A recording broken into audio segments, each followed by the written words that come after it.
दशरथ महाराज की पावन से इंद्रासन करता था, राजगद्दी करता था इंद्रासन। देवराज संसार के राजा दशरथ महाराज के डर के मारे सब अधीर रहते थे। और इतने बड़े चक्रवर्ती सम्राट एक नारी के सामने पत्थर काट गए तो अगर कांपे तो बड़ी बात बनाई तो छू सुनी। महाराज से कहा था सुनीति ने, महाराज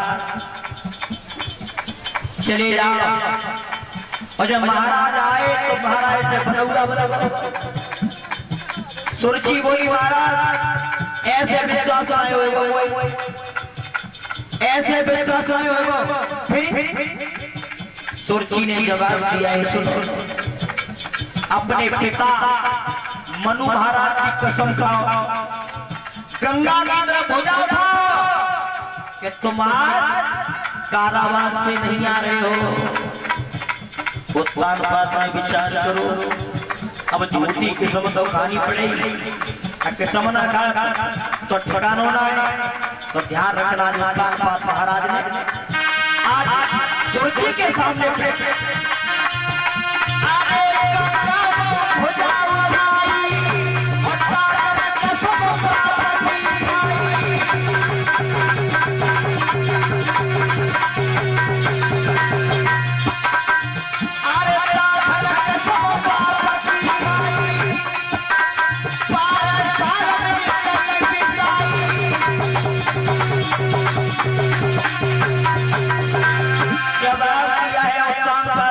सुरजी 12 साल हो गए।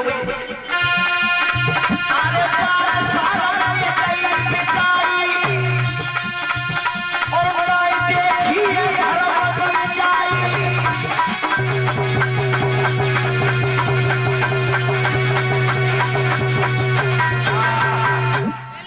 गंगा की तरफ पूजा उठाई, अपने पिता मनु की कसम खाई। जब आओ सुरजी पिताजी की कसम खाए रहे, हम आज कारावास से नहीं जंगल से आ रहे हैं। तब विश्वास हो सुरजी को, तब विश्वास हो जब कसम खाएंगे तब। और एक बात तो है, हमारी माता बहन को कसम पे बहुत बड़ा विश्वास हो जाता है, बहुत थोड़ा विश्वास है जाता है। किस्म खाई जाए चाहे वो झूठी खाई जाए चाहे सही खाई जाए, विश्वास है जाता है। उत्तानपाद ने कसम खाई।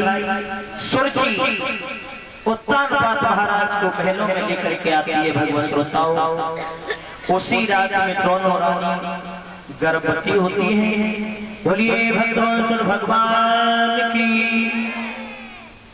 दोनों रानियों के गर्भ रहा है। सुरजी को पता चला है कि गर्भ मेरे हैं।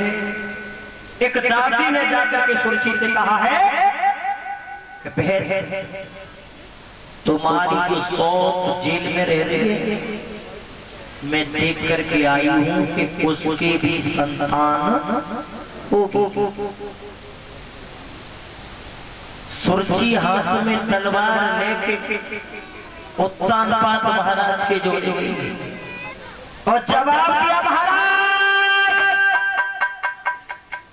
इधर आओ। उत्तानपाद बोले, बोलो जी बताओ, बाजना तुम चौराहे पे मिले, बाजना तुम जंगल से ही तो आए, शिकार खेल के आए। जवाब दो। हाँ तुम बताई नहीं बात मैंने तो जी बताओ महाराज,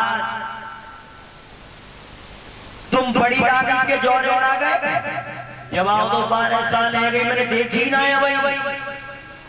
सुरजी ने जवाब दो, महाराज तो एक काम करो, मेरी सौत जो कारावास में रह रही है उसने पाप किया है। मेरी दासी ने आकर के बताया है कि उसके कोई संतान होने वाली है, उसके गर्भ में बच्चा है। तो महाराज उसने पाप किया है, ये तलवार अपने हाथों में पकड़ो, या तो अपने हाथों से काट दो उसे। अगर तुम नहीं काट पाओ तो मुझे आदेश दो, मैं मार करके आ रही हूं इसे। अब बात चक्रम पड़ गई। महाराज ने विचार करूं, अगर मैं आज सही बात नहीं कहता हूं, आज मैं अगर सत्य बात नहीं कहता हूं तो मेरी पतिव्रता स्त्री को लांछन लग जाएगा। ध्यान रखना श्रोता बंधु, उत्तानपाद महाराज ने विचार किया है कि अब जो हो सो देखो जाओ, अब सही बात तो कहनी पड़ेगी। तो सुरची से आज क्या बोले हैं?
उस दिन में तुम्हें अयोध्या के चौराहे पर बुला था रात्रि में, तो उस दिन में जंगल से नहीं आया था, उस दिन में जेल से आया था बड़ी रानी के दौर से।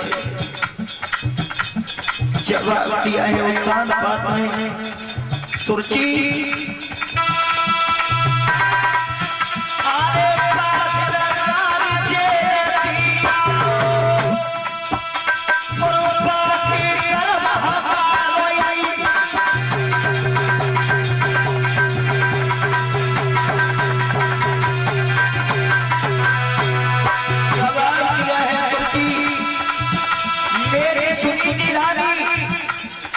मेरी सुनीति रानी पतिव्रता थी और पतिव्रता है और पतिव्रता रहेगी।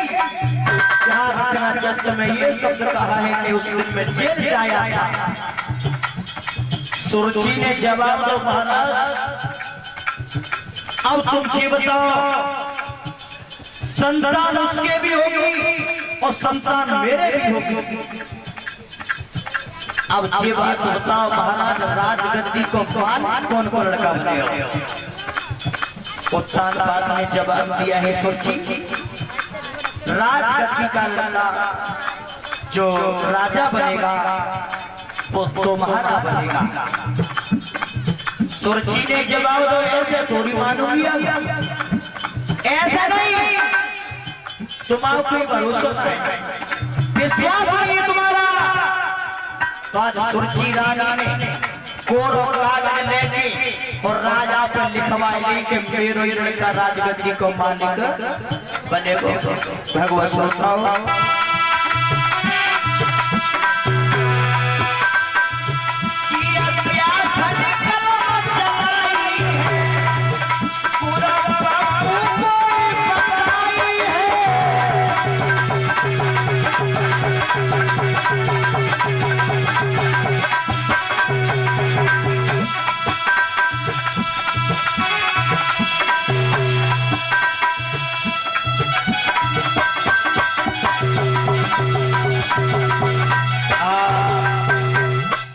जवाब दिया है रानी, राजगद्दी का तुम्हारा ही लड़का बनेगा राजा।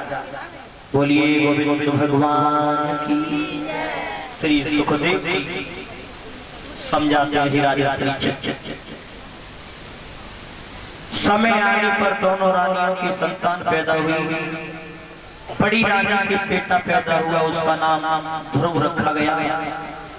छोटी रानी की जो संतान पैदा हुई उसका नाम उत्तम रखा गया। बोलिए भगवान भगवान की।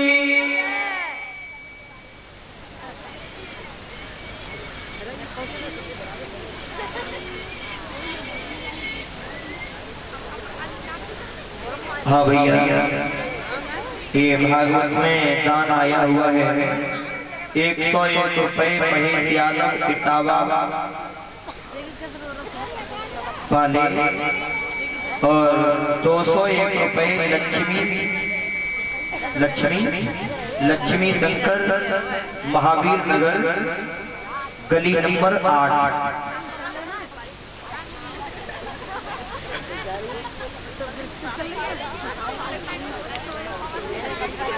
एक पैकेट रिफाइंड, एक पैकेट नमक और आटा, 25 किलो आटा शंकर पाल ठाकुर गली नंबर 8 महावीर नगर। और ये रिफाइंड और नमक और ये आटा ये गुप्त दान है। तो चलो अच्छी बात है, भंडारी को नंबर तो खैर लगी हो। तो जी बताओ जी, इतनी से भंडारा थोड़ी हो जाओ हैं? भंडारे में तो देखो सब्जी बनती है, खीरी बने तो पहले बनी जाए। तो खीरी के लिए चावल चाहिए, सब्जी के लिए मिर्च चाहिए, मसाला चाहिए। तो ये दानदाताओं की सूची इस प्रकार है। एक बार सभी तालियों का स्वागत करें दानदाताओं के लिए। बोलिए ठाकुर जी महाराज की।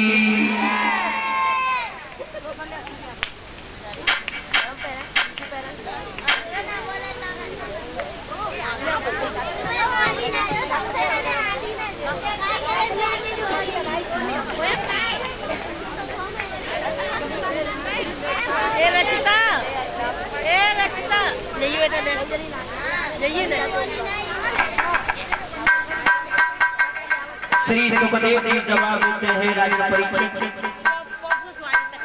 धीरे धीरे समय व्यतीत हुआ गया है।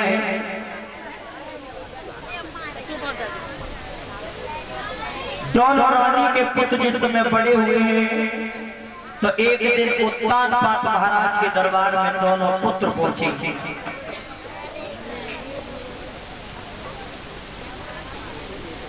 उत्तानपाद महाराज ने छोटी रानी की संतान को, छोटी रानी के पुत्र को अपनी गोदी में बिठाया और ध्रुव नीचे खड़ो।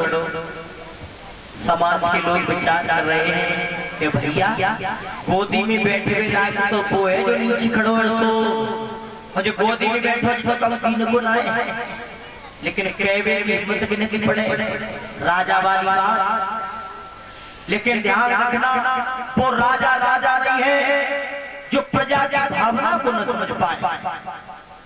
समाज के लोगों की जिस समय भावना को समझा उत्तानपाद ने, और तब उत्तानपाद महाराज ने आज ध्रुव हाथ को झालो दो। ध्रुव जोरे आए,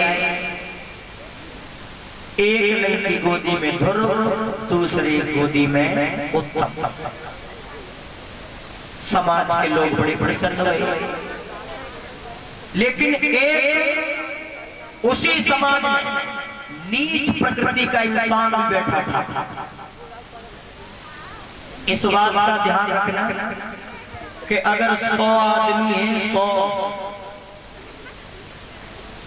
तो 100 एक बुद्धि के नाय होते, अलग अलग विचार होते हैं सबके। ये बात सभी को अच्छी लगी है कि महाराज ने ध्रुव को गोदी में बिठा लिया। लेकिन एक नीच प्रकृति का इंसान था, उसे वो बात अच्छी नहीं लगी कि ध्रुव और राजा गोदी में बिठा लिया। खड़ो हो महाराज, अगर क्या इजाजत हुई तो हमने घरे चले जाए, भोजन करे आए। राजा ने जवाब दो, चले जाओ। उसे वो बात अच्छी नहीं लगी कि ध्रुव को राजा ने गोदी में बिठा लिया। बिल्ली रंग सुभावन बदले और कथा भागवती रोज सुन सुनइयो हिजड़ा कबऊ न मर्द बने तुम काम बटी बई घोट पिलइयो और तरज राज पशु नहीं जाने भैंसी के आगे बीन बजइयो चुगलक मन की बात कहो तो चुगलक नहीं चूकेगो और अंधे पे भैंसियां कुतवइयो तो नौ की 11 पेड़ के नीचे ऊट करो तो पत्ता ही पत्ता सूखेगो और कुत्ते कितनों समझइयो पर टांग उठाएगी